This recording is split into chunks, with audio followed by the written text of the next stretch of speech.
Bienvenidos a un episodio más de la historia crítica de la Iglesia Católica. Llegamos ya al episodio 11, cosa que su servidor pues realmente no lo cree. No soy muy seguidor de mis propias iniciativas, ¿verdad? Y una vez más tengo el gusto de que me acompañe el pasante de historia, Ricardo Pérez. ¿Cómo te va, mi estimado Richie?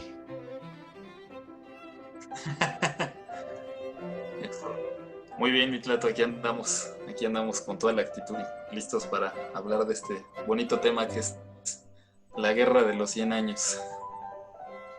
Bien, por esta ocasión vamos a entrar de lleno al tema porque es muy amplio.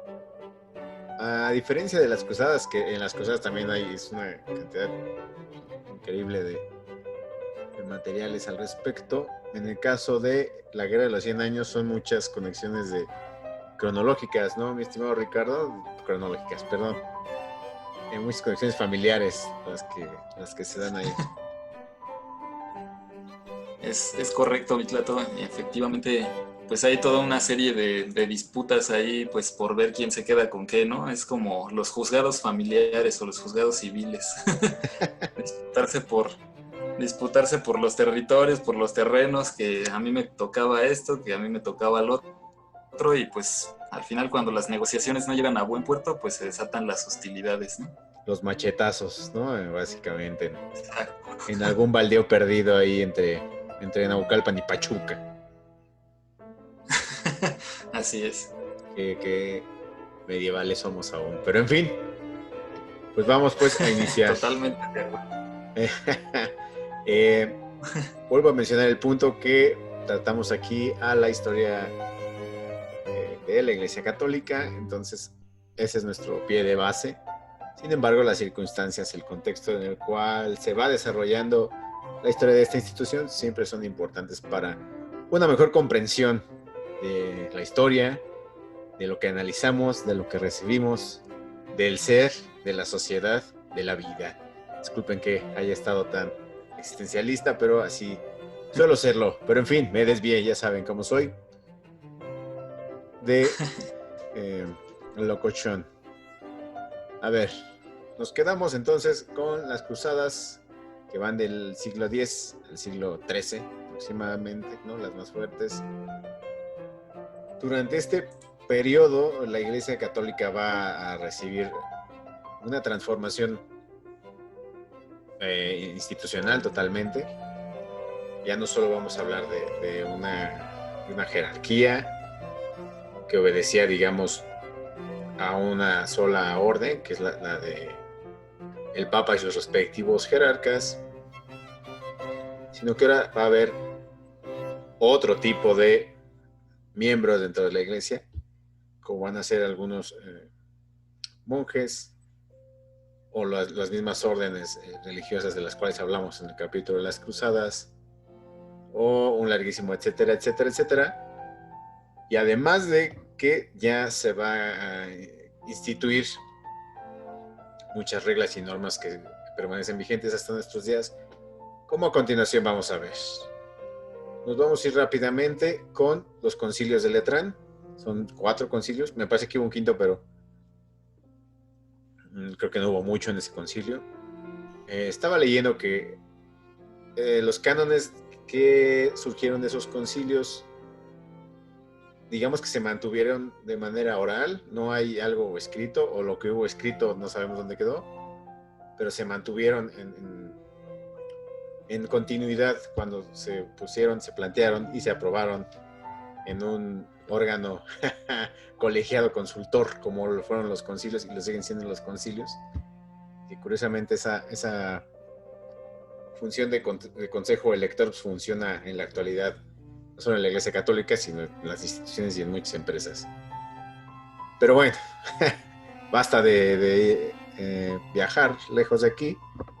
El primer concilio de Letrán se da en el 1123, que me parece como que el punto de piedra base para transformaciones, conocido también como el primer concilio lateranense. es el 9º concilio ecuménico celebrado por la Iglesia Católica y el primero de los celebrados en Occidente. Este concilio fue convocado por el Papa Calixto II y se celebró entre el 18 de marzo del 1123 y el 11 de abril del mismo año en la Basílica de San Juan de Letrán, en Roma, bajo la vigilancia del Papa. Finalizado el conflicto por las investiduras con el Concordato de Worms, recordemos que pelearon el Sacro Imperio Romano Germánico y el Papado, pero quedaron en buenos términos a raíz del 1122, con la renuncia del emperador a la investidura del báculo y el anillo. El Papa entonces, Calixto II, quiso confirmar esta decisión con un concilio general que se celebró al año siguiente en Roma. Se reunió esta asamblea en la Basílica Lateranense el 18 de marzo del 1123, con una gran participación de padres conciliares. Según el abad Sugerio, pasaban los 300 obispos y según Pandulfo, biógrafo de Calixto II, habían acudido 997 obispos y abades. De este concilio no se conservan las actas ni otros escritos de las deliberaciones, pero sí se conocen los cánones de este concilio. Son 25 cánones que renuevan en parte decisiones anteriores. Se condenó toda ordenación o promoción por simonía. ¿Qué es la simonía? Simonía es la venta de puestos al mejor postor, básicamente. Pues lo que antes era el PRI, ¿no? También. Se renovó la observancia de la tregua de Dios, que había sido proclamada en el concilio de Clermont en el 1095, donde llamaron a las cruzadas, y a los cruzados se les concede indulgencia plenaria y se les aseguró la protección de sus familias y sus bienes. También se dio un decreto en favor de la cruzada española y se prohibió el concubinato de los clérigos y se declaró nulo cualquier matrimonio de presbítero, diácono o subdiácono. También se determinó que los monasterios y sus iglesias estuvieran sometidos a los obispos. Finalmente, se leyeron en público los documentos del Concordato de Worms para que los asistentes les diesen una ratificación oficial. Y en el concilio también se canonizó al obispo Conrado de Constanza. Podemos ver entonces que siguen las transformaciones dentro de la jerarquía católica, se siguen estableciendo más candados para que la institución funcione como tal y no tenga ningún tipo de filtraciones económicas, financieras o de poder. Ya la Iglesia Católica está consolidada en estos tiempos y no va a dejar de decirle a los reyes de Europa que encima de todos ellos está el Papa, ¿no? Hubo 4, aparte de este concilio, hubo 3 concilios más, bueno, son 5, pero reitero, no hubo muchas cuestiones prácticas dentro del concilio quinto, o quizás me faltó más investigación, es muy posible también. Entonces vámonos directo al segundo concilio que se lleva en el 1139. Nos vamos a ir rápidos, del 4 de abril del 1139 al 11 de abril del mismo año, igual en la Basílica de San Juan de Letrán. Fue convocado por el Papa Inocencio II con el objeto de ratificar la condena del antipapa Anacleto II, y a él asistieron alrededor de 1000 participantes. Algunos puntos que trataron o a los cuales llegaron como cánones: que los obispos y eclesiásticos no debían escandalizar por los colores, la forma o la extravagancia de sus ornamentos, por lo que vestirían de forma modesta. El canon 4, ese fue la condena y persecución de los matrimonios y concubinatos de los sacerdotes, diáconos, subdiáconos, monjes y monjas, cánones 6, 7 y 11, y la excomunión a los laicos quienes no pagasen los diezmos a los obispos o no se dicen estos últimos las iglesias cuya posesión tuviesen retenidas, ya porque fueron recibidas de manos de los obispos u obtenidas de príncipes u otras personas. La condena de la usura, la prohibición a los monjes de que se dedicaran al estudio de materias profanas como el derecho o la medicina, y la prohibición de aceptar beneficios de las manos de un laico, la prohibición a las monjas de cantar el oficio divino, la prohibición en la iglesia, la prohibición de que las iglesias dejaran la dignidad de obispo vacante por más de 3 años, y la prohibición del uso contra los cristianos de la honda, el arco y la ballesta. Este es el canon número 29. Entonces, si usted pensaba atacar a un cristiano con una honda, con un arco, con una ballesta, pues el segundo concilio de Letrán se lo prohíbe en su canon número 29, ¿verdad? No puede usted atacar a otro cristiano con honda, arco o ballesta, ¿no? Lo remarcamos. Cosa que creo, justo lo que hablábamos, porque cuando se pelean los territorios, los católicos mexicanos, pues sí se atacan con honda o ballesta o arco todavía, o machete, pero el machete no está prohibido, entonces ese sí lo pueden utilizar. Vámonos al tercer concilio, se da en el 1179. Está considerado el 11º concilio ecuménico. Fue convocado por el Papa Alejandro III y otros 27 cánones son promulgados, de los cuales destaco: en la elección papal solo participarán cardenales, siendo necesarios para una elección válida el voto de al menos 2/3 de los electores.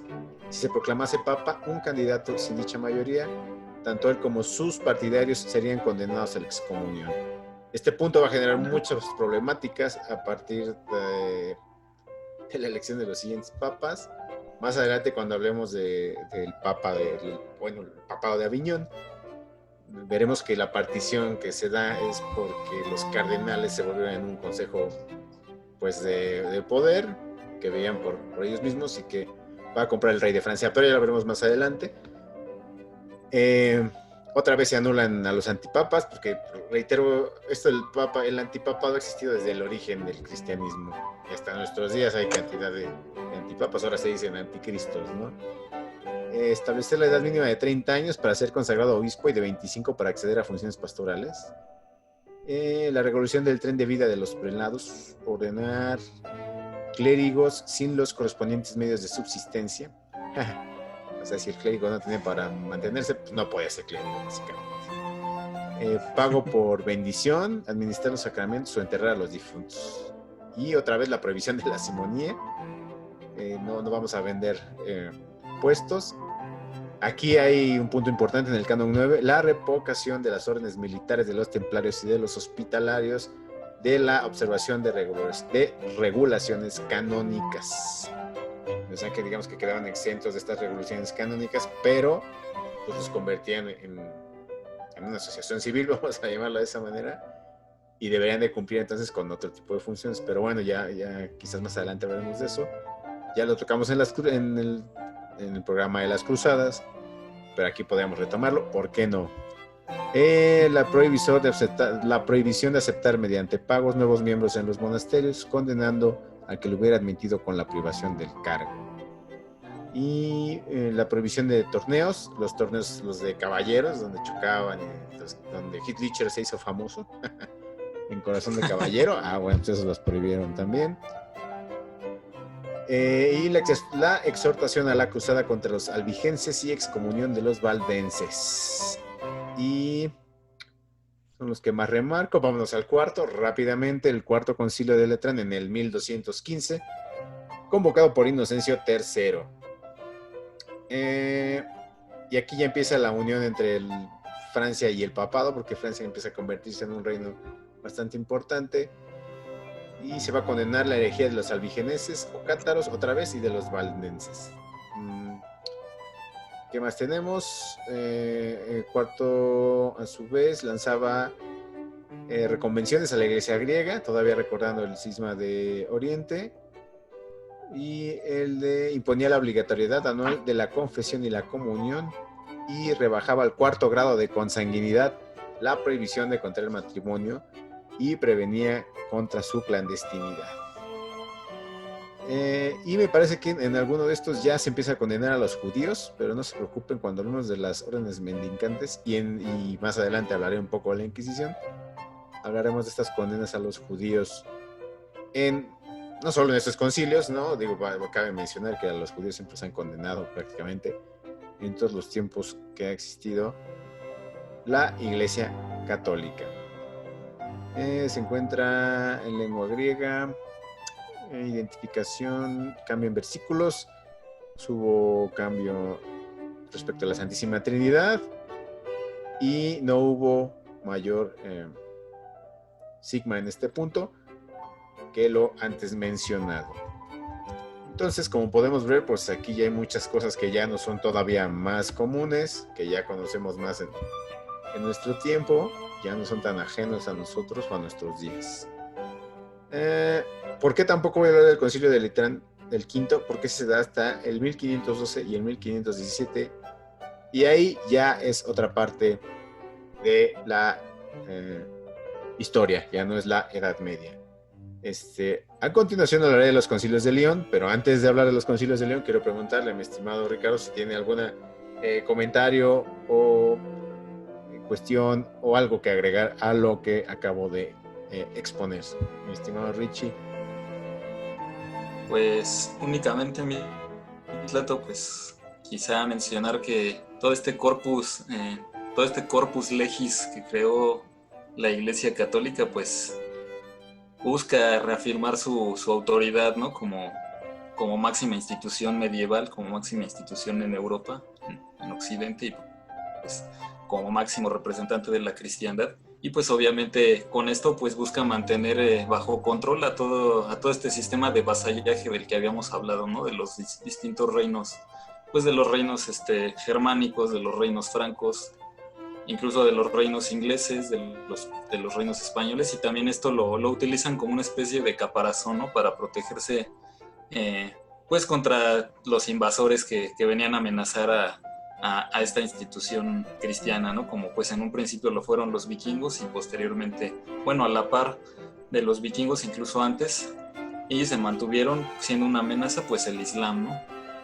Entonces pues ahí vemos cómo se protege la Iglesia Católica mediante la legislación, y pues eso es totalmente, todo este corpus legal ecuménico es una herencia directa que tenemos en la actualidad, ¿no? De las leyes del derecho romano. Es una continuación del derecho romano y es una adaptación del derecho canónico que se sigue manifestando, ¿no? Todavía en la actualidad. Y pues también cuando hablemos quizá de la conquista de la Nueva España, pues también se van a tocar estos temas, ¿no? Como mencionabas, también ahí va a entrar la cuestión de las órdenes mendicantes y de la Inquisición, ¿no? Para básicamente reprimir todo aquello que se salga de la ley de Dios, ¿no? Sí, sin lugar a dudas, se empieza a utilizar la ley, la jurisdicción, para tener mayor control, ¿no? Primero sobre la institución, sobre los miembros de la institución y en consecuencia sobre sus feligreses. Y como bien dices, cuando lleguemos a la Nueva España, eso se va a ampliar todavía más, pero ya llegaremos hasta allá. Doy paso a los concilios de León y ya le cedo los micrófonos a mi estimado Ricardo. Vámonos al concilio de León, que se realizó el 28 de junio de 1245 y se terminó un 17 de julio de 1245. Es considerado por la Iglesia Católica como el 13º concilio ecuménico y el quinto de los celebrados en Occidente. Y se desarrolló en 3 sesiones además, en dicha ciudad francesa de Lyon. ¿Qué puntos se tocan aquí? Bueno, hay una disputa entre el Papa Inocencio IV al objeto de poner a Federico II de sus títulos de rey y emperador, ¿no? Así de simple, acusándolo de usurpador de los bienes y opresor de los bienes de la Iglesia Católica. Fueron 38 cánones, de los cuales digamos que se resalta lo que acabo de mencionar. Se depuso y excomulgó al emperador Federico II, se excomulgó a Sancho II, rey de Portugal, se obligó a los cistercienses a pagar diezmos. Ya hablamos de los cistercienses en el capítulo pasado, porque ya empezaban a hacer órdenes mendicantes. Se decretó el sombrero rojo como propio de la vestimenta de los cardenales, un buen apunte. Se hicieron declaraciones rituales y doctrinales a seguir por los griegos ortodoxos como una medida de acercamiento de los mismos, cosa que los griegos ortodoxos les respondieron: pues sáquense de aquí, no los queremos, el cisma de Oriente sigue vivo y no les vamos a hacer caso. Nos trasladamos rápidamente al concilio de León, que se va a llevar el 7 de mayo del 1274. Ya se me fue la voz. Convocado en 1272 por el Papa Gregorio X. Esos Gregorios, les digo que venían con todo, ya hablamos de ello en capítulos pasados. Se desarrolló a 6 sesiones en el que acudieron 500 obispos y no pudo intervenir Santo Tomás de Aquino, que falleció cuando se dirigía al concilio. Otro dato ahí macizo. Fíjense, especial trascendencia tuvo la presencia de los embajadores del Khan de los tártaros, cuyo reino, situado a espaldas de Islam, abría la posibilidad de atenazar a los musulmanes entre dos frentes. Miren, la Iglesia Católica, como siempre, aliándose con los recientes mercenarios de la Horda Dorada del gran Gengis Khan. Curioso, ¿no? Ya hablaremos del tema de la Horda Dorada. Yo creo que más adelante. Todo lo estoy dejando para más adelante. Pero me parece dejarlo como breviario cuando hablemos de España, mi estimado Ricardo. Ya lo veremos. Vamos a tener una nueva llamada a la conquista de la Tierra Santa, otra llamada a la unión con la Iglesia Ortodoxa. Se ya ponen las bases para las elecciones papales, pero que no van a funcionar del todo. Y el punto más importante, se confirman los privilegios de las 4 principales órdenes mendicantes: dominicos, franciscanos, agustinos y carmelitas. Y se procedió a la supresión de otras. Además, se dio solución al conflicto entre Alfonso X el Sabio y Rodolfo I de Habsburgo sobre quién debía proclamarse emperador del Sacro Imperio, resolviendo el concilio a favor de este último, o sea, Rodolfo I de Habsburgo. Y se denunció la vida de muchos se denunció la forma de vida de muchos prelados y se procedió a deponer varios obispos y abades por su indignidad. Cualquier parecido con la 4T es mera coincidencia. Entonces, hasta aquí llegamos con el Concilio de León. Lo que a continuación va a platicarnos nuestro estimado Ricardo va a ser, si bien una consecuencia de esto, porque al parecer la iglesia no tuvo nada que ver en la Guerra de los 100 años, pero van a ver como si la Guerra de los 100 años tuvo que ver en la iglesia. Y entonces ahora cedo los micrófonos enteramente a mi buen amigo Ricardo Pérez, quien nos va a hablar de la Guerra de los 100 años entre Inglaterra y Francia. Adelante. Muchas gracias, Plato. Únicamente nada más como apunte, pues al parecer la iglesia ya necesitaba una limpia, ¿no? Como bien dices, cualquier similitud con la 4T, pues es mera coincidencia, ¿no? Ahí varios de estos concilios apuntaron a ello, ¿no? Como a purgar estas bases que cimentaban a la institución eclesiástica, y vaya que lo lograron en determinados casos, ¿no? Pero nuestro abad de Macuspana. Exactamente. El papado de Macuspana, ¿no? Así es. Pero bueno, pues ahora sí, como bien dices, Mitlato, pues voy a platicar un poco sobre la Guerra de los 100 años, ¿no? Adelante. Y pues este es un tema más o menos extenso, pues nada más son 100 años. Bueno, en realidad son sí, poquitos años, en realidad son 116 años, ¿no? La guerra va a ir de 1337 a 1453, ahí sacando la cuenta, pues 116 años. Y bueno, para esto pues voy a retomar algunos antecedentes que ya habíamos platicado en episodios anteriores, por ejemplo en el de los vikingos. Vamos a tener como antecedente indirecto quizá el asedio de París del año 885, ¿no? Por parte de Rolfer el Caminante, ¿no? Este vikingo que se va a convertir en un normando, ¿no? En el momento en el que en el año 911 el rey franco Carlos el Simple pues le va a ceder el territorio de Neustria, ¿no? Para evitar que lo sigan atacando. Este vikingo pues se va a terminar convirtiendo al cristianismo bajo el nombre de Rolón, y se va a casar con la hija del rey, ¿no? Y pues ahí finalmente se va a establecer como vasallo del rey, y además pues va a fundar el ducado de Normandía, ¿no? Y pues ahí va a haber un proceso también de mestizaje con los francos, entre vikingos y francos. Luego el otro antecedente que podemos tener de ese periodo, digamos, de la época vikinga, pues va a ser el año de 1066, ¿no? Y esto va a ser con la muerte del rey de Inglaterra, Eduardo el Confesor, ¿no? Al momento de morir, pues se va a quedar sin un heredero, y pues va a empezar una disputa entre 3 candidatos importantes, ¿no? Que van a ser Harold Godwinson, que era conde de Wessex, Guillermo de Normandía, que era el descendiente de la casta de Roland, de los duques de Normandía, y finalmente pues va a ser el otro contendiente, Harold Hardrade III, ¿no? El despiadado, rey vikingo, ¿no? Que consideran el último vikingo, ¿no?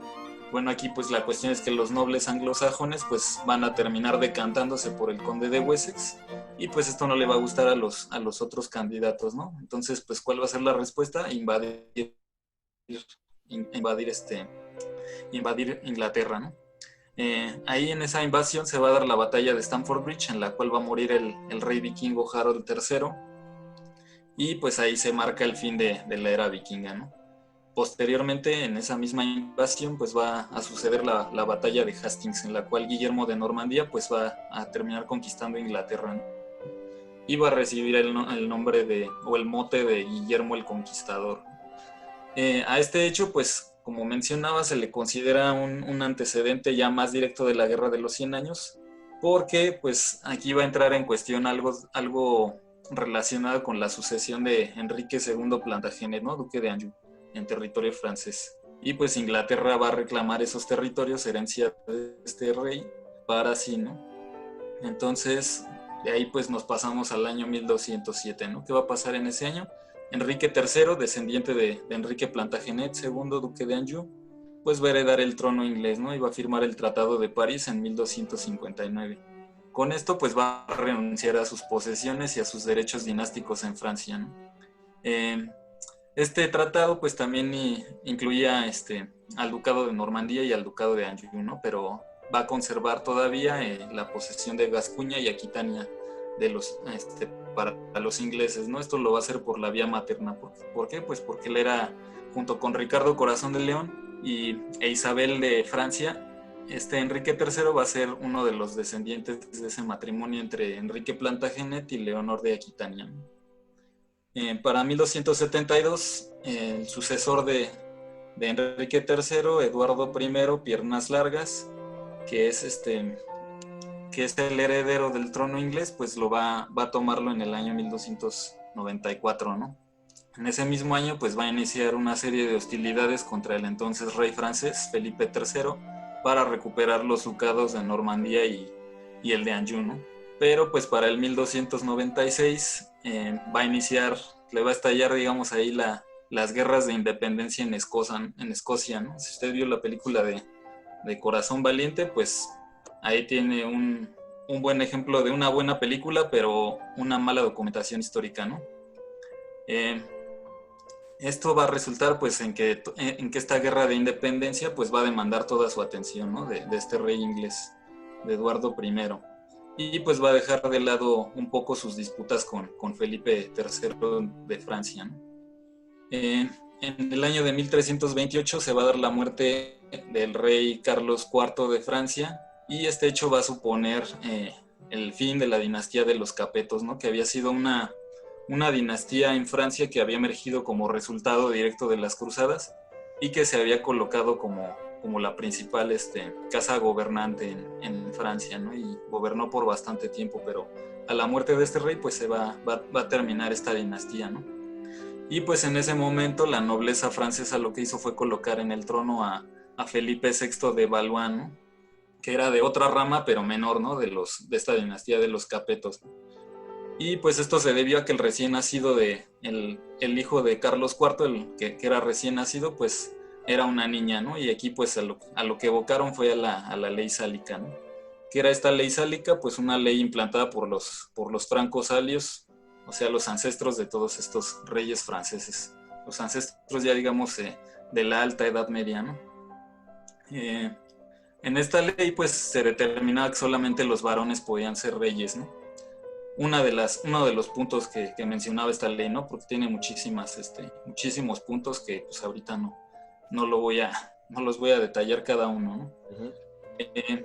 Finalmente, pues ahí hay una cuestión que se supone que a los Capetos les cayó una maldición, ¿no? Porque se dice que Jacques de Molay, el último maestre de la Orden del Temple, en el momento de su ejecución en la hoguera, pues lanzó una maldición, ¿no? sobre la casa de los Capetos. Y esto pues porque Felipe IV el Hermoso había sido quien los mandó a excomulgar y pues también mandó a disolver la orden, ¿no? Al mismo tiempo pues también mandó a ejecutar a sus miembros, ¿no? Incluyendo a Jacques de Molay, que lo mandó a quemar en la hoguera, ¿no? Cabe mencionar que en este mismo año, en 1314, Felipe IV va a morir, ¿no? Quizá como resultado, ahí si usted es supersticioso, quizá como resultado de esa maldición. Y también todos sus descendientes varones pues van a ir cayendo, ¿no? Es como algo parecido como a lo que les pasó a los Kennedy, ¿no? Parecía que había una maldición ahí Gran analogía, encima de ellos. Sí, es lo que se me viene a la mente. Perfecto. Finalmente, para el año de 1337 vamos a tener ya como tal el comienzo de la guerra, ¿no? Y esto pues va a ser a causa de que Eduardo III, Plantagenet de Inglaterra, que era hijo de Isabel de Francia, y esta a su vez pues era hija de Felipe IV, pues reclamó el trono de Francia, ¿no? Pero pues esto no le va a ser concedido. Y aún así, pues él como que aguantó y juró vasallaje a Felipe VI, ¿no? Que fue a quien los nobles franceses colocaron en el trono, ¿no?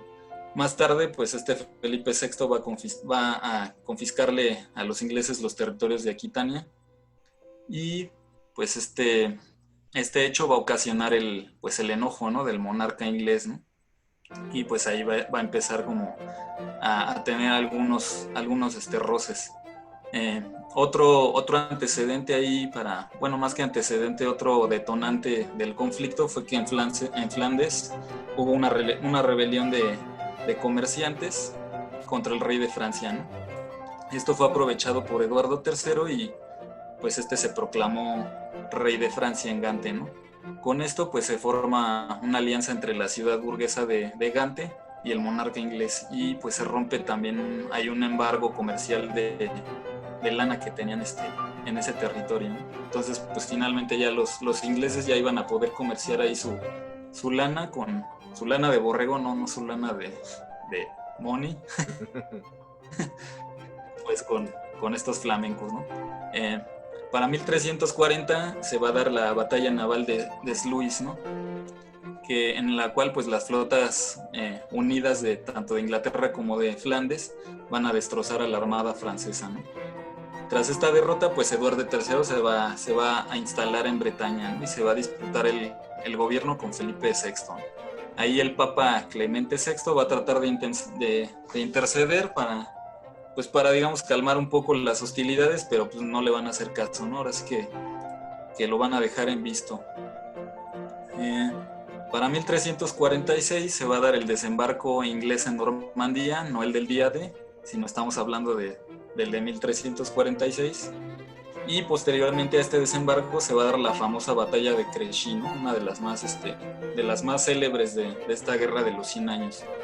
Y pues esta fue una victoria inglesa, ¿no? Que resultaría incluso un paradigma para la historia militar, debido a la supremacía del arco largo de los campesinos ingleses en contra de la nobleza caballeresca francesa, ¿no? Y hasta cuestiones de lucha de clases y de prestigio digamos de la élite, ¿no? ¿Por qué? Pues porque los caballeros franceses que eran nobles fueron humillados por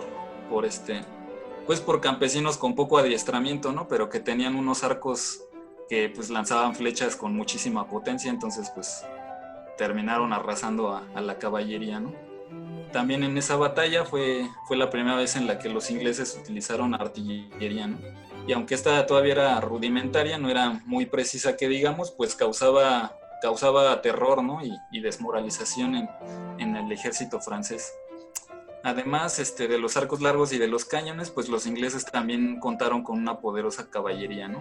Y pues entre esta caballería se encontraba Eduardo de Gales, ¿no? Mejor conocido, Eduardo de Gales o Eduardo de Woodstock, ¿no?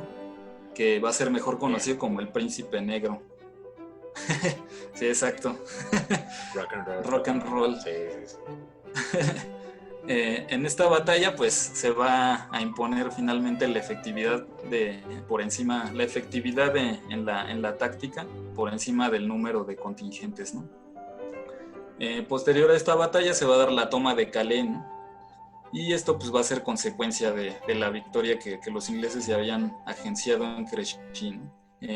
Calais pues era una ciudad portuaria y pues desde ahí empezaron a establecer como su centro de operaciones durante toda la guerra de los 100 años, pues el reinado inglés, ¿no? Para 1348 va a haber una tregua que va a durar 8 años. En esta tregua se va a pactar se va a pactar pues cesar a las hostilidades, y esto se debe a un pequeño gran incidente, ¿no? que va a ser la peste, o como lo conocían en aquellos años, la muerte negra, ¿no? Esto pues va a diezmar a la población de Europa, ¿no? Casi a la mitad de la población de Europa, pues la peste negra se la va a llevar, ¿no? Junto a este suceso, pues Francia se va a hacer con el control de la región del Delfinado, ¿no?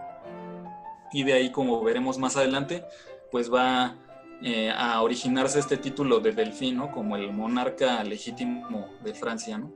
Y pues no es que fueran cetáceos precisamente, sino que pues en el emblema de este delfinado, de estos delfines, pues va a haber precisamente un dibujo de este bonito animal, ¿no? De este bonito animal marino. Buen dato, mi Richie. Sí, yo también cuando lo encontré me pareció interesante. Está chévere. Todo un doctor. Gracias, Mitlato. Muchas flores. Voy a encontrar una imagen para ponerla aquí. Sí, en producción. Sería muy bueno. En producción. Sí. Buen dato. Sería bastante bueno. Un buen dato. Adelante, Richie. Gracias, Mitlato. Bueno, pues una vez tomado esta región del Delfinado, para 1350, pues va a comenzar el reinado de Juan II el Bueno, ¿no? De Francia. Carlos III, por su parte, Carlos III de Navarra, va a mandar a arrestar a Juan II, ¿no? Y va a reclamar el reino para él, ¿no? Aquí en este suceso lo que va a suceder es que los nobles van a pedir ayuda a los ingleses, ¿no? A sus enemigos acérrimos. Y para 1356 pues va a tener lugar la segunda batalla de Poitiers, ¿no? Aquí no hay que confundirla con la de 732 en la que Carlos Martel pone un alto, ¿no? al avance de los musulmanes. En esta batalla, los ingleses, dirigidos por el Príncipe Negro, por este príncipe rockero de Woodstock, pues van a derrotar a los franceses, ¿no? Y van a capturar a Juan I y a su hijo. Aquí Felipe II el Audaz era el hijo, ¿no? de Juan II. Y más tarde este Felipe II el Audaz se va a convertir en duque de Borgoña. A la par de esta serie de sucesos, se va a dar en Francia una serie de revueltas campesinas y de corte campesino y de corte burgués, ¿no? En 1357 la burguesía va a conformar unos estados generales que van a estar dirigidos por un comerciante, ¿no? Que se llamaba Etienne Marcel. Pues se va a rebelar contra el Delfinado con el fin de instaurar una monarquía, ¿no? Controlada por ellos, por los comerciantes, incluyendo pues una serie de reformas políticas. Para 1358 se va a dar la famosa La Grande Jacquerie, ¿no? O la Grande Jacquerie, que pues esta va a ser una revuelta campesina, ¿no? En contra de los señores feudales. Y esto pues debido a la enorme crisis económica que se suscitó, pues también como consecuencia de la peste y pues de toda esta guerra que llevaban monarcas ingleses y franceses por derechos sucesorios, ¿no? En 1360 se va a dar la paz de Bretigny, ¿no? El hijo de Juan II, que va a ser el delfín Carlos V, va a sofocar las revueltas y va a firmar la paz en la cual Eduardo III pues va a renunciar a la corona francesa, ¿no? Aquí el rey inglés ya estaba renunciando a su derecho como monarca francés, ¿no? Pues al mismo tiempo también va a liberar al padre de a cambio de un pago, ¿no? De un fuerte tributo y de mantener la soberanía pues en Aquitania y en gran parte de Occitania y obviamente en Calais, ¿no? Que como mencionamos se había establecido como el centro de operaciones de los ingleses en Francia. Al final pues el delfín no va a poder pagar esta indemnización que le exigía el rey Eduardo III para liberar a su padre y pues al final pues Juan II va a quedarse preso, ¿no? En Inglaterra. Para el año de 1364, Carlos V el Sabio es coronado delfín y va a recibir el apoyo de la nobleza francesa, ¿no? Entre ellos el duque de Bretaña, Bertrand de Guesclin, a quien nombró condestable. Esto quiere decir comandante de sus ejércitos. Durante este periodo se construyen en París tanto el castillo de Louvre como la fortaleza de la Bastilla, ¿no? Para proteger precisamente a esta ciudad de los ataques ingleses, ¿no? En 1368, Enrique II Trastámara va a ser coronado rey de Castilla, y pues esto lo logró gracias al apoyo del Delfín, ¿no? Del Delfín francés. Y con ello pues se hacen aliados en el reino de Castilla con el reino de Francia, ¿no? Para 1369 Carlos V va a reclamar el ducado de Aquitania y pues se va a romper la tregua, ¿no? Esa tregua que habían establecido finalmente se va a romper, y pues ante la debilidad del ejército francés se va a implementar la táctica de la guerra de guerrillas, ¿no? ¿Por qué? Pues porque los franceses no tenían la capacidad militar para enfrentarse o para, digamos, combatir en batallas campales contra los ingleses, ¿no? Los ingleses habían demostrado su superioridad militar en ese sentido, ¿no? Entonces lo que hicieron los franceses fue comenzar a implementar tácticas de guerrilla. Para 1372 se va a dar la famosa batalla de La Rochelle, ¿no? En la cual la flota castellana de los Trastámara, que se había aliado con el Delfinado, pues va a derrotar a la flota inglesa, ¿no? Y van a comenzar también a atacar varios muelles en Inglaterra, lo cual pues va a obligar a los ingleses a replegarse, ¿no? Y con ello pues los franceses también a su vez van a recuperar territorios de Occitania y de Bretaña, ¿no? Sin embargo, los ingleses pues van a mantener todavía Burdeos y Bayona en Aquitania y Calais y Cherburgo en Normandía. Pasando ahora al año 1375 se va a dar la tregua de Brujas, ¿no? En esta Eduardo III va a pedir un armisticio, y al poco tiempo pues va a fallecer. También va a fallecer su hijo, que era Eduardo de Woodstock, ¿no? El príncipe negro. El trono pues va a ser heredado por Ricardo II, que era hijo del príncipe negro, pero pues al ser un niño el que va a asumir el gobierno pues va a ser Juan de Lancaster, ¿no? Él se va a convertir en regente de Inglaterra. Poco tiempo después muere también el rey francés Carlos V, y también su caudillo de Boscalam, ¿no?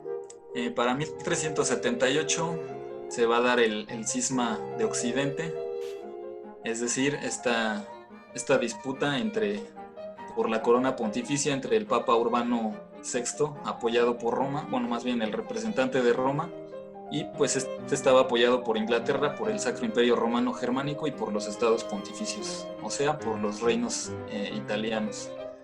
Y por parte de Aviñón pues va a estar el Papa Clemente VII, ¿no? Pues obviamente va a estar apoyado por Francia. Y pues esta disputa va a terminar pues con todavía más hostilidades, ¿no? entre franceses e ingleses, ¿no?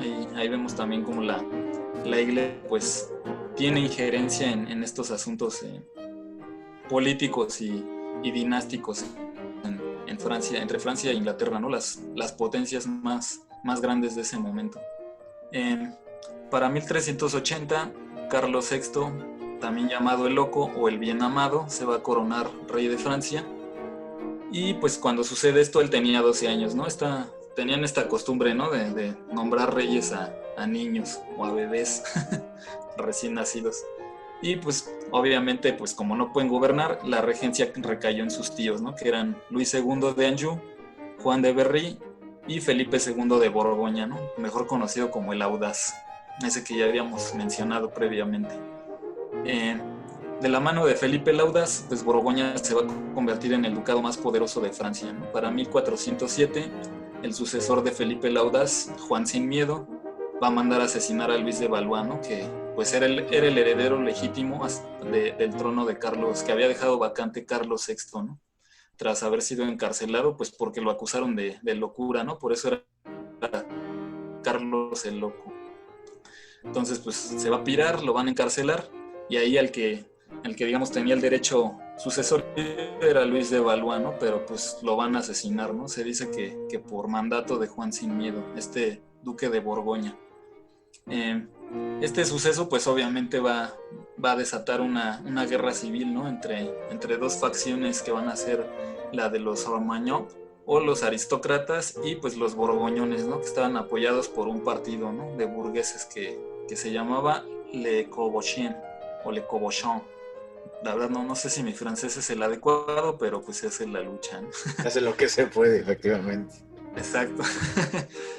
Para 1413, Juan sin Miedo va a huir de París y Carlos I, duque de Orleans, va a tomar París, ¿no? Y va a liberar al rey Carlos VI, ¿no? A este rey loco, ¿no? Y pues va a terminar expulsando a los borgoñones. Finalmente, pues tanto los borgoñones como los Armagnac van a pedir ayuda, pues a quién creen, al acérrimo rival, ¿no? A Enrique V de Lancaster, rey de Inglaterra, para pues que les ayude, ¿no? A resolver sus disputas dinásticas internas en Francia, ¿no? Este nuevo monarca inglés pues va a decir a fuerza, ¿no? Esta es la oportunidad que quería y va a querer recuperar los territorios que pues tenían los Plantagenet en Francia, ¿no? Con lo cual pues se reanuda la guerra, ¿no? Se vuelve a romper la tregua. Para 1415 se va a dar la famosa batalla de Agincourt, ¿no? En la cual pues los ingleses van a derrotar a los Armagnac, ¿no? A esta nobleza francesa. Esto pues va a resultar una victoria determinante para Inglaterra y pues los ingleses se van a apoderar de todos los ducados de Normandía, ¿no?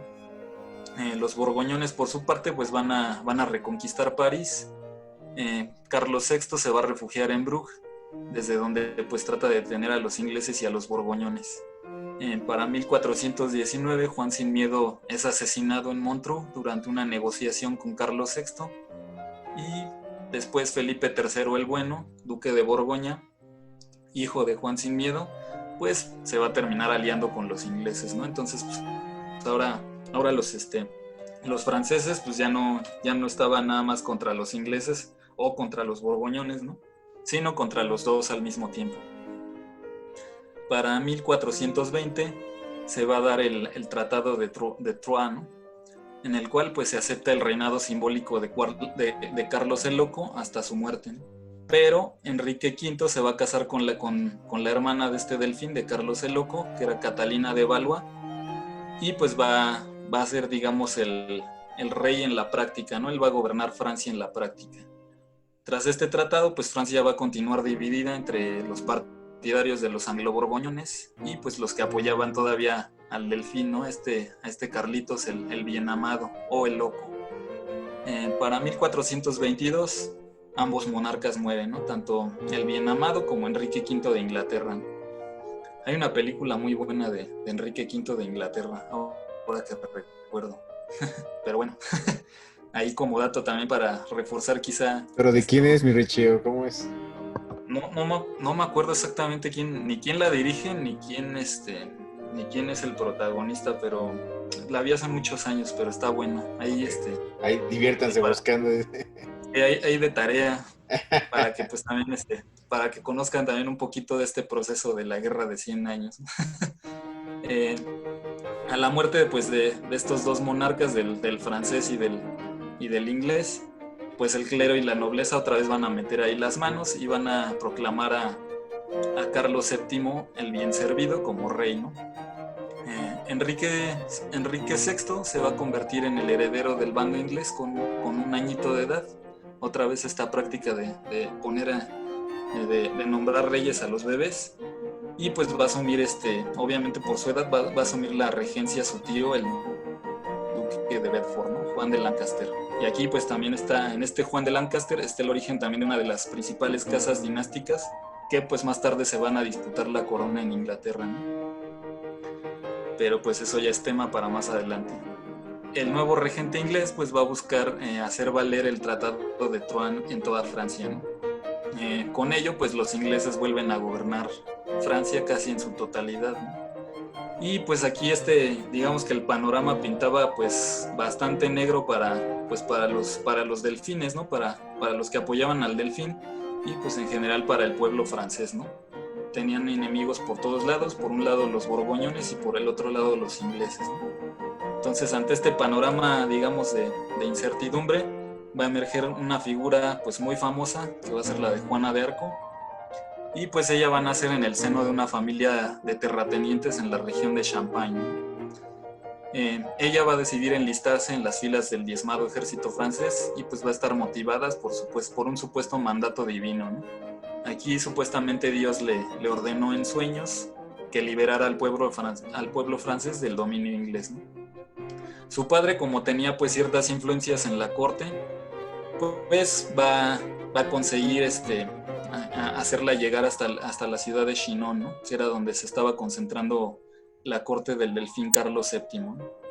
Juana, pues finalmente cuando llega ahí logra convencer al delfín y pues esta la pone, le da unos soldaditos, ¿no? Le dice, órale, para que te entretengas, y la pone al frente de un pequeño contingente de tropas, ¿no?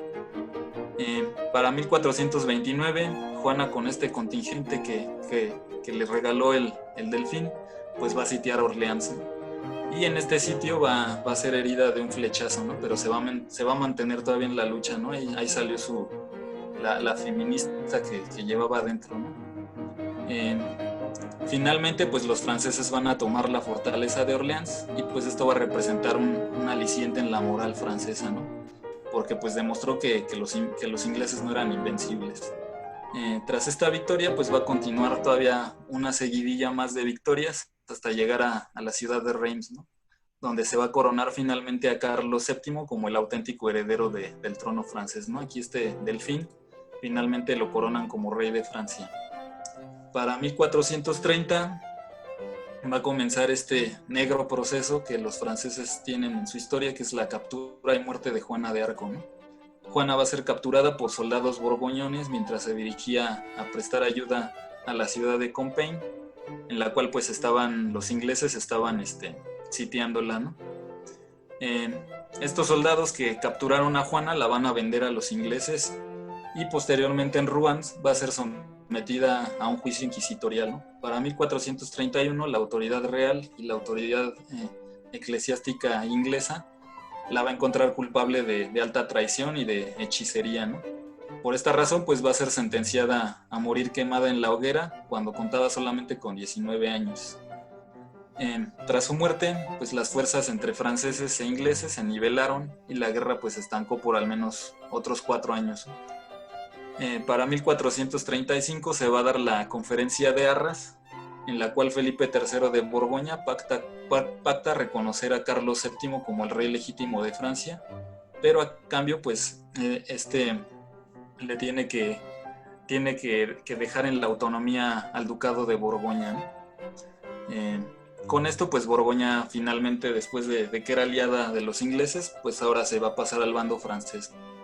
Para el año siguiente, el condestable Richmond, otro general del ejército francés, va a reconquistar París, ¿no? Para los franceses. Aquí pues Francia comienza con un proceso de recuperación tanto económica como militar, ¿no? Se implementaron ahí una serie de reformas a los impuestos, con la cual pues digamos que las arcas del rey pues se volvieron a inflar, ¿no? Para poder estar en posición de fortalecer a su ejército. En 1450 se va a dar la batalla de Formigny, en la cual pues los franceses van a lograr expulsar a los ingleses de Normandía, ¿no? Y finalmente para 1453, el último año de la Guerra de los 100 años, el 17 de julio se va a dar la batalla de Castillon, ¿no? Para la historia militar, esta también es una batalla paradigmática en el arte de la guerra, porque pues la artillería resultó decisiva por primera vez, ¿no? Ya no eran estos cañones que nada más hacían ruido, ¿no? Sino que ya alcanzaban a sus objetivos, ¿no? También pues los ingleses fueron expulsados de Guyena después de esta batalla, con lo cual pues solamente se quedaron con el territorio de Calais en Francia, ¿no?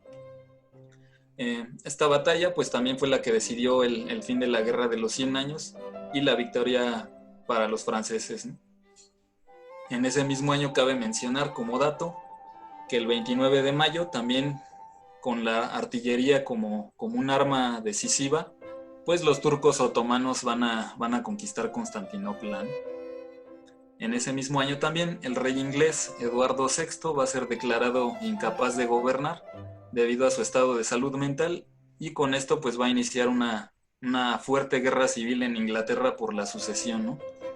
Se va a tratar de la Guerra de las Rosas, pues en la cual se van a enfrentar por el derecho al trono la casa de Lancaster y la casa de York. Y como resultado de esta guerra pues va a emerger en Inglaterra la dinastía Tudor.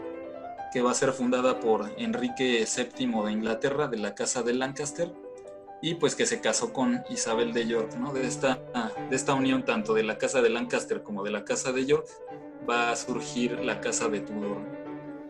Y pues así es como concluye la Guerra de los 100 años, Miclato. Así es que te paso la batuta. Muchas gracias.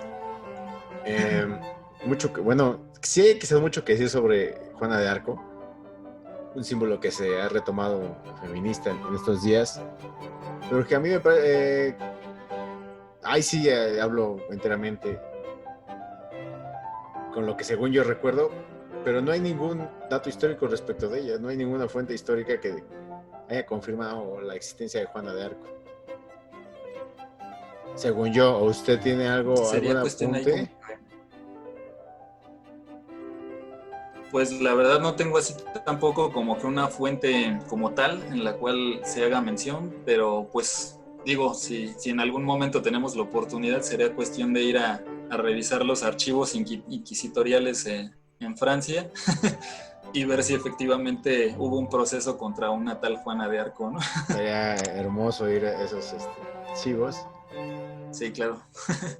y comprobar si existió o no, pero ahí está, ahí queda el mito y ahí queda la leyenda, ¿no? Puede ser un tanto como los niños héroes, ¿no? Como esta figura que transita entre el mito y la historia, ¿no? Pensé en lo mismo. Pues son figuras, sí, exacto, como figuras fundacionales para que después va a retomar el Estado-Nación, ¿no? Uh-huh. Para instituirse, vayando muy institucional. Claro. Bien, mientras todo esto pasaba entre Francia e Inglaterra, hay un cisma que es llamado el Papado de Aviñón. Vámonos rápidos, ¿no? Fue un periodo en la historia de la Iglesia Católica entre 1309 y 1377, en el que 7 obispos de Roma residieron en la ciudad de Aviñón, a saber, los nombres de estos fueron Clemente V, del 1305 a 1314, Juan XXII, del 1316 a 1334, Benedicto XII, de 1334 a 1342, Clemente VI, de 1342 a 1352, e Inocencio VI, de 1352 a 1362, Urbano V, de 1362 a 1370, y Gregorio XI, de 1370 a 1378, y Gregorio XI va a ser quien va a regresar el trono del papado a Roma. Cabe mencionar que quien se llevó el papado a Roma, Clemente V o Clemente V, fue el pontífice que trasladó la sede papal a Aviñón, y su mayor decisión de este papa fue la supresión de la Orden del Temple para beneficio del rey de Francia, Felipe IV, que, como lo has mencionado a lo largo de todo este detrimento de batallas entre ingleses y franceses, pues se buscaba el dominio de Europa Central y este pleito entre casas reales, primos, dinastías y demás.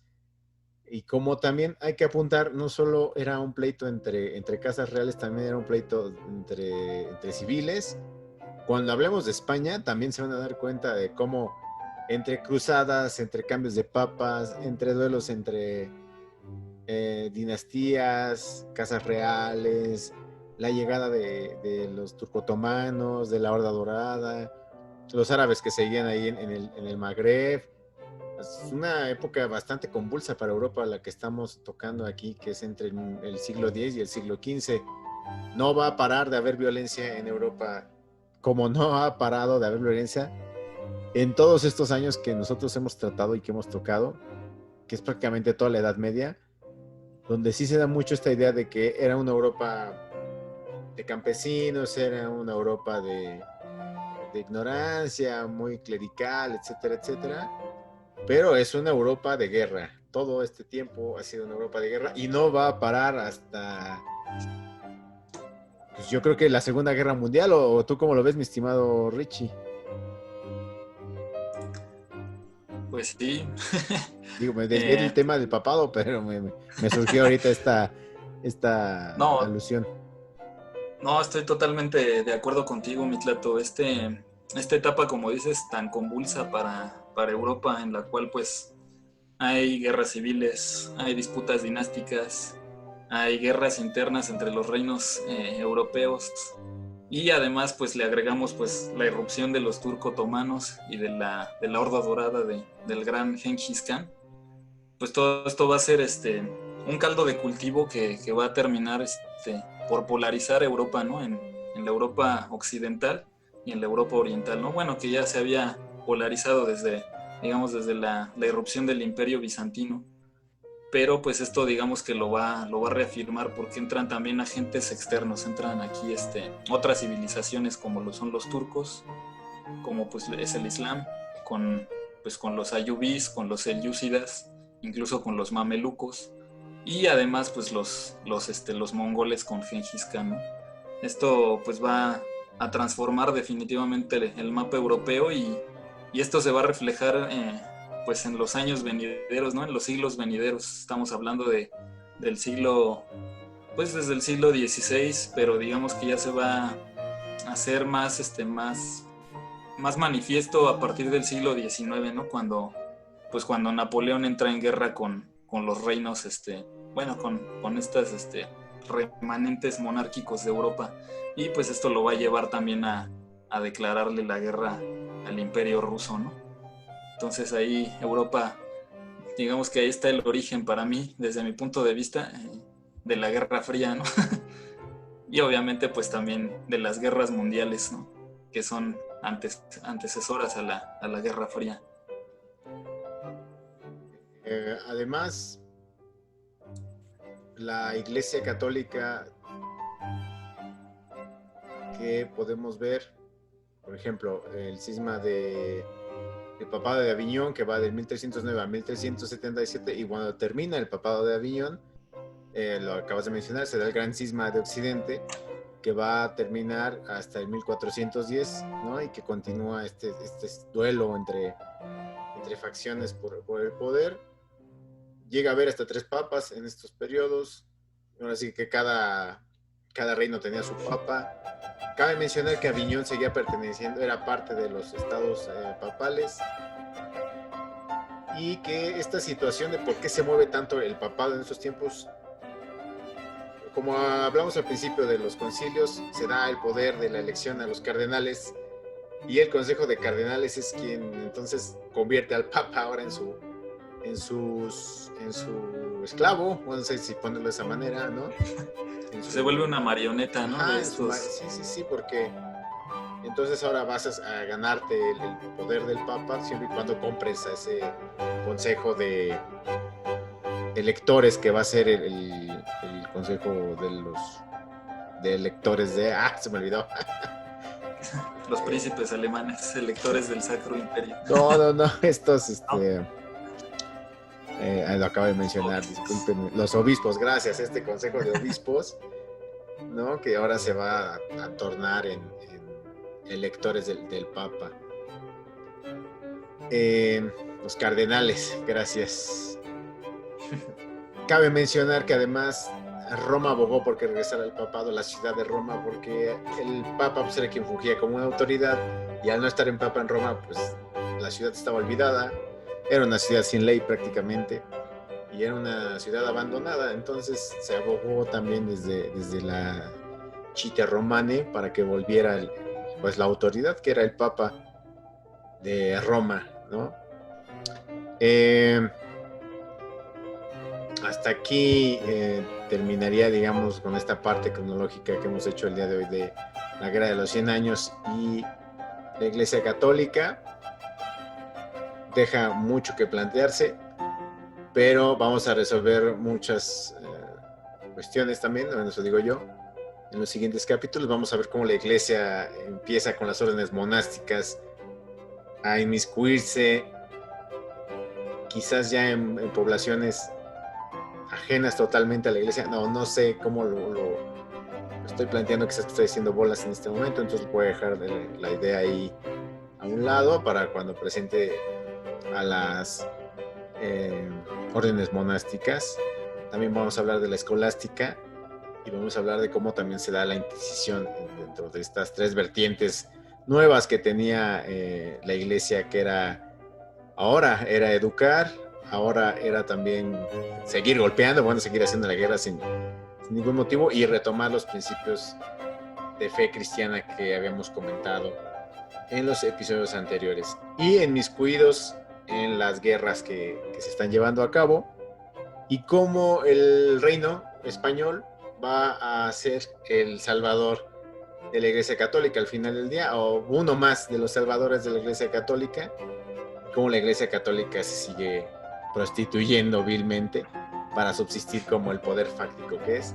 No por nada algunos le apodan la puta de Babilonia a la Iglesia Católica. ¿Tú qué opinas, mi estimado Richie? Ya me puse flamígero. No, está bien, mi Tlato. La verdad es que sí es para reprocharle, ¿no? A esta institución que, como hemos venido mencionando, ¿no? Empezó como como una religión, un grupo un credo de paz, pero pues se convirtió en algo muy, muy cochino, ¿no? Pues una institución que buscaba solamente su beneficio propio, que buscaba poder, que se alineaba con quien pudiera, ¿no? Que se aliaba con quien pudiera, en el cual pudiera encontrar un beneficio, ¿no? A estos principios que mencionas, que pues era enseñar la guerra y retornar a los principios espirituales del cristianismo. Yo le agregaría también la cuestión, y esto pues lo veremos con la Inquisición, ¿no? La represión. También se volvió una institución represiva y una institución que buscó sofocar a cualquier manifestación. Bueno, de hecho lo vimos desde la cruzada albigense contra los cátaros, ¿no? A cualquier manifestación religiosa que fuera adversa a sus principios y que estuviera fuera de toda esta ley que nos planteabas al principio, pues no solamente era quizá expulsarlos, desterrarlos, sino incluso quemarlos, torturarlos, asesinarlos, mutilarlos, etcétera, ¿no? Una serie de barbaridades. Y esto a mí me salta también un poco como experiencia de su fracaso en las cruzadas, ¿no? Porque como lo vimos en el episodio anterior, pues las cruzadas resultaron un desastre, ¿no? Prácticamente una pérdida de tiempo, porque pues a pesar de que en un principio se consiguieron ciertas victorias, pues al final los reinos musulmanes y los turcos terminaron pues dominando toda la región de Oriente Medio, ¿no? Y aunado a esto, pues continuaron su avance hacia Europa, ¿no? Lo vamos a ver con los turcos otomanos, que van a terminar conquistando Constantinopla, ¿no? Entonces, pues ahí, no sé, toda esta cuestión que surgió a raíz de estos procesos que comentamos el día de hoy, pues parece como el coraje, ¿no? De una institución que pues está frustrada y busca ver quién se la pague, ¿no? Totalmente de acuerdo, mi estimado Ricardo. Y no solo se va a ver, digamos, la presión de la iglesia hacia adentro y hacia afuera de sus fronteras, sino el disgusto que van a tener estas directrices en los reinos de Europa. Así es. Va a decantar en el Renacimiento, pero pues como lo podremos ver, pues el Renacimiento no se da en el siglo XVI, no surge así abruptamente, sino es consecuencia de este proceso de larga duración, dijera Brodel, que inicia, para mi gusto, pues con el año 1000, con las cruzadas. Es como se va iniciando esta bola, ¿no? Esta bola de nieve. Y mira, curiosamente, la guerra de los 100 años que fue entre Francia e Inglaterra, se dan cuenta ambos reinados que pues la Iglesia Católica no sirve absolutamente para nada, y ya veremos en siglos más adelante cómo pues la botan, ¿no? Se dan cuenta que no hay ninguna función realmente de beneficio hacia sus sociedades. Y ya no hemos tocado a otro tema que también debía haber afectado aquí, pero quizás lo veamos más adelante, como todo lo quiero ver más adelante, el comercio, ¿no? Cómo el comercio también ya empieza a tener importancia en estos puntos. Hablábamos de la ruta de la seda, bueno, mencioné la ruta de la seda el otro día, y pues ahí también habría que hacer un análisis, pero en otro momento, porque ya eso requeriría otros 5 programas por sí mismos, ¿no? ¿Cómo lo ves tú, mi estimado Richie? Sí, pues es que son muchísimos procesos para abarcarlos en un solo programa y sí, nos tomaría, es lo bonito de la historia, ¿no? Que te toma toda una vida conocerla a fondo y al final de cuentas nunca terminas por conocer. A lo mejor te quedas como que con más dudas que con las que empezaste, ¿no? Así Pero es. pues sí, estoy de acuerdo en lo que comentabas, Mitlatón. Aquí la Guerra de los 100 años demostró para Francia y para Inglaterra, por lo menos en este punto, que pues la iglesia no tenía, pues no servía, no les servía a ellos para, digamos, para sus fines políticos, ¿no? Sino que al contrario, los obstaculizaba. Totalmente. Y bueno, faltaría también el este de Europa y otra vez Polonia, que ahí también tiene su que hacer. Pero bueno, ya como bien dice el estimado Richie, la historia te deja más preguntas que respuestas y qué bello que es eso, ¿no? Porque quiere decir que puedes seguir conociendo sin cansarte. Así Eh, es. hasta aquí ahora sí ya dejaría yo el programa por el día de hoy.